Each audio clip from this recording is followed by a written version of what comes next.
তো বন্ধুরা, যখন তোমরা দেখছিলে যে মাংসটা কষানো হচ্ছে, আর এখন দেখো মাংস কষিয়ে আমি জল দিয়ে দিয়েছি, একদম টকবক করে ফুটছে, ধোয়া উঠছে। এ দেখো, আর মাংসের কালারটা দেখো কত সুন্দর হয়েছে। অল্পই লঙ্কা গুঁড়ো দিয়েছি আমি, তাও দেখো কত সুন্দর কালার হয়েছে।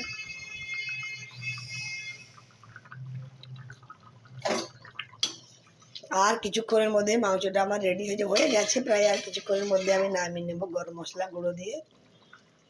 তো চলো, আর এখানে দেখো কি বসিয়েছি, চাটনি।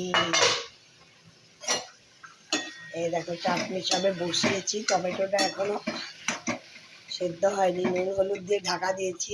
চাটনিটা সব এখানে চাটনি হচ্ছে।